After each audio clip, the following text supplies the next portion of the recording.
Hi friends, welcome to Lakshmi சமையல். இன்றைக்கி வீடியோவில் என்ன பார்க்கலான்றதை பார்க்கலாம் வாங்க. அதுக்கு தேவையான எல்லா பொருளுமே எடுத்து வச்சுருக்கேன். புதினா, கொத்தமல்லி, அப்புறம் நெய் எடுத்துக்கிட்டேன். ஜிஆர்பி நெய் ரொம்பவே சூப்பராக இருக்குது, ட்ரை பண்ணி பாருங்கள். வீட்டில் ரெடி பண்ண பட்டை, கிராம்பு, ஏலக்காய் தூள் எடுத்து வச்சுருக்கேன். கொஞ்சமாக மிளகாய் தூள் எடுத்து வச்சுருக்கேன். தேவைக்கு அளவுக்கு போட்டுக்கலாம். புதினா, கொத்தமல்லி, பச்சை மிளகா, ஒரு லெமனை கட் பண்ணி வச்சுருக்கேன். நமக்கு அரை லெமன் போதும். கொஞ்சமாக கொத்தமல்லி எடுத்துக்கோங்க. பட்டை, கிராம்பு, ஏலக்காய், கருப்பு ஏலக்காய், பிரிஞ்சி இலை எல்லாமே எடுத்து வச்சுருக்கேன். அதுக்கப்புறமா வெங்காயம், சின்ன வெங்காயம் நீல வாக்கில் கட் பண்ணி வச்சுருக்கேன். தக்காளி ஒரு 3 தக்காளி, நல்ல பழுத்த தக்காளியை கட் பண்ணி வச்சுக்கோங்க. பாஸ்மதி ரைஸை நல்லா கழுவிட்டு அரை மணி நேரம் ஊற வச்சுருக்கேன். இஞ்சி போட்டு பேஸ்ட்டு தேவையான அளவுக்கு, தேங்காய் பால் ஒரு பங்கு எடுத்து வச்சுருக்கேன். இப்போ நம்ம என்ன செய்ய போகிறோன்னா, ப்ளெயின் குஸ்கா தான் நம்ம செய்ய போகிறோம். அதுக்கு என்னெல்லாம் போடணும், என்னெல்லாம் தேவைன்றதை எல்லா பொருளையும் நான் எடுத்து வச்சுட்டேன். தேங்காய் பால் நம்ம அரிசி ஒரு பங்குனா 2 பங்கு தண்ணி சேர்ப்போம். அது ஒரு பங்கு தேங்காய் பாலும் ஒரு பங்கு தண்ணியும் சேர்த்துக்கோங்க. தேவையான அளவுக்கு நெய்யும், அதோட நீங்கள் தேவைன்னா ரீஃபைண்ட் ஆயில் சேர்த்துக்கலாம். நான் நெய்யும் கொஞ்சம் ரீஃபைண்ட் ஆயிலும் சேர்த்து, நல்லா நெய் சூடானதுக்கப்புறமா நம்ம எடுத்து வச்சுருந்த அந்த பட்டை, சோம்பு, ஏலக்காய் இது எல்லாத்தையும் அதோடு சேர்த்துக்கோங்க. கொஞ்சமாக சீரகமும் சேர்த்துக்கோங்க. சீரகம் ஒரு 1/4 டீஸ்பூன் அளவுக்கு சேர்த்தா போதும். குஸ்கா கறி போடாமையே நம்ம அந்த பிரியாணி, ப்ளெயின் பிரியாணி டேஸ்ட் அளவுக்கு நம்ம செய்யணும்னா கண்டிப்பாக சின்ன வெங்காயம் சேர்த்து செய்யுங்க. ரொம்பவே டேஸ்ட்டாக இருக்கும். இனிப்பு சுவை இல்லாமல் நல்லா ஒரு ஸ்பைஸியாக இருக்கும் சின்ன வெங்காயம் சேர்த்திங்கன்னா. இப்போ பட்டை, கிராம்பு, ஏலக்காய் எல்லாம் சேர்த்துட்டு சின்ன வெங்காயமும் சேர்த்துட்டு, சின்ன வெங்காயம் ஓரளவுக்கு நல்லா வதங்கினதுக்கப்புறமா நம்ம எடுத்து வச்சுருக்க இஞ்சி பூண்டு பேஸ்ட்டில் ஒரு 2 ஸ்பூன் அல்லது 2.5 ஸ்பூன் அளவுக்கு பெரிய ஸ்பூனில் சேர்த்துக்கோங்க. இப்போ அதுக்கு முன்னாடி நம்ம வெங்காயம் வதங்கினோடனே ஃபஸ்ட்டு சேர்க்க வேண்டியது பட்டை, கிராம்பு, ஏலக்காய் நம்ம வீட்டில் ரெடி பண்ணி வச்சுருக்க அந்த தூளை 1 ஸ்பூன் அளவுக்கு சேர்த்துக்கோங்க. சின்ன ஸ்பூனில் 1 ஸ்பூன். அதுக்கப்புறமா ஒரு அரை ஸ்பூனுக்கு கொஞ்சம் கூட மிளகாய் தூள் சேர்த்துக்கோங்க. சேர்த்துட்டு நல்லா மிக்ஸ் பண்ணுங்கள். இது ஏன் நம்ம வெங்காயம், இஞ்சி பூண்டு பேஸ்ட்டு போடுறதுக்கு முன்னாடி சேர்க்குறோன்னா, நம்ம செய்கிற குஸ்காவில் நல்ல ஒரு நிறம் கிடைக்கும். பார்க்கவே பிரியாணி மாதிரி ஒரு ப்ரௌன் கலரில் நல்ல ஒரு நிறம் கிடைக்கும். நம்ம எந்த விதமான ஃபுட் கலரும் சேர்க்காமல் ஹோம்மேடாக வீட்டிலே ரெடி பண்ண பொருளை வச்சு செய்கிறோம். இப்போ நான் 2.5 ஸ்பூன் அளவுக்கு நல்லாவே ஈக்குவல் குவான்டிட்டி எடுத்து, பூண்டும் இஞ்சியும் ஒரே அளவு எடுத்து அரைச்சி 2.5 ஸ்பூன் அளவுக்கு சேர்த்து நல்லா அந்த வாசனை நல்லா வர அளவுக்கு வெயிட் பண்ணி நல்லா வதக்குங்க.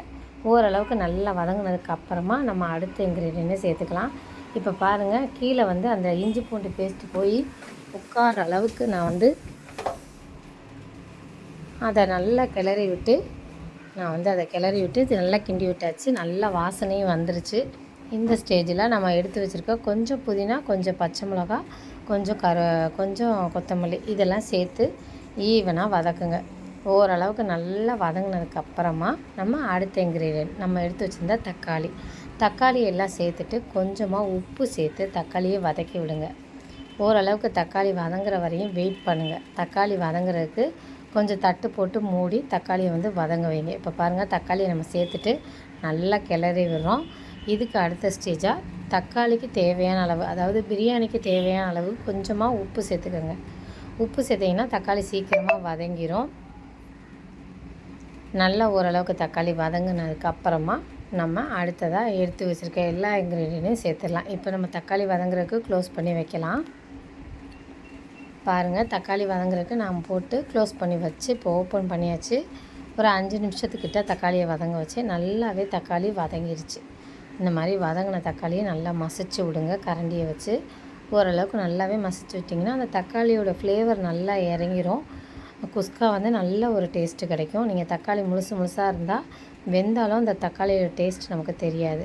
இந்த ஸ்டேஜில் நம்ம ஓரளவுக்கு தக்காளி வதங்கினதுக்கப்புறமா ஒரு 100 mlக்கு கொஞ்சம் கம்மியாக, அதாவது ஒரு 10 ரூபா பாக்கெட் தயிர் வாங்கினீங்கன்னா ஒரு 3/4 பங்கு அளவுக்கு இதில் நீங்கள் சேர்த்தா போதும்.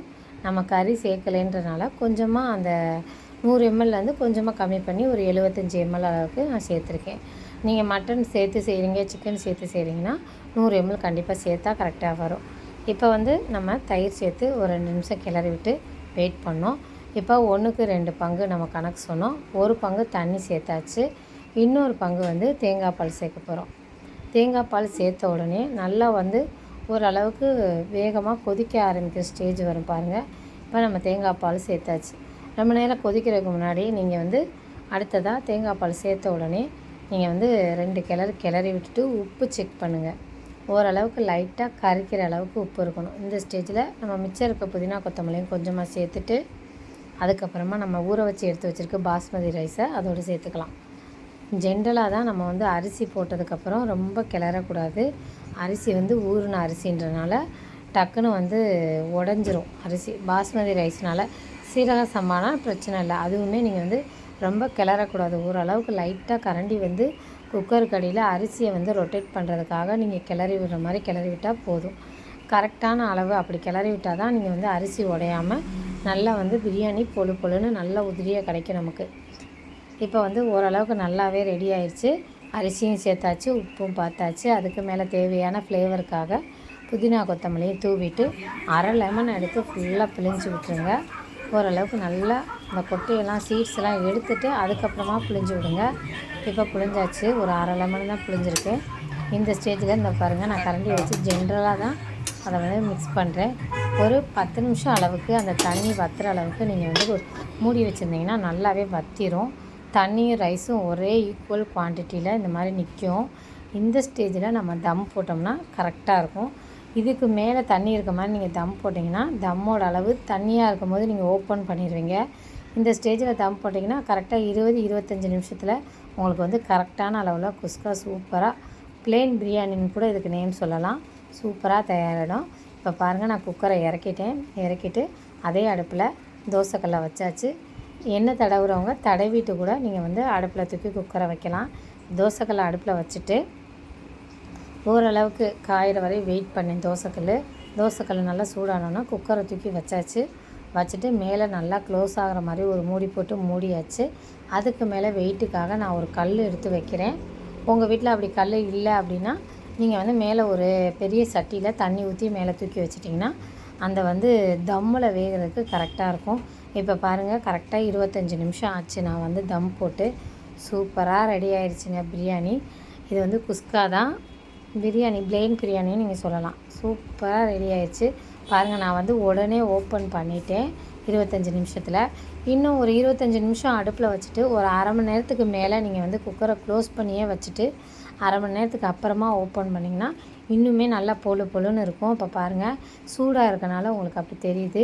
சூடு ஆற நான் கிளறி காமிக்கிறேன் பாருங்கள். இப்போ சூடு ஆறிடுச்சு. ஒரு 5 நிமிஷம் கழித்து நான் காட்டுறேன் பாருங்கள். இந்த அளவுக்கு பொழுன்னு சூப்பராக பார்க்கவே சாப்பிடணுன்னு ஆசையாக இருக்கிற அளவுக்கு வீட்டிலே ஈஸியான மெத்தடில் வீட்டில் இருக்க பொருளை வச்சு ஈஸியாக வீட்டில் நம்ம வந்து ப்ளெயின் பிரியாணி செஞ்சாச்சு.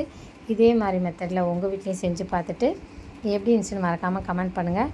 எங்கள் சேனலில் போகிற வீடியோ உங்களுக்கு பிடிச்சிருந்தா மறக்காமல் லைக் அண்ட் சப்ஸ்கிரைப் பண்ணி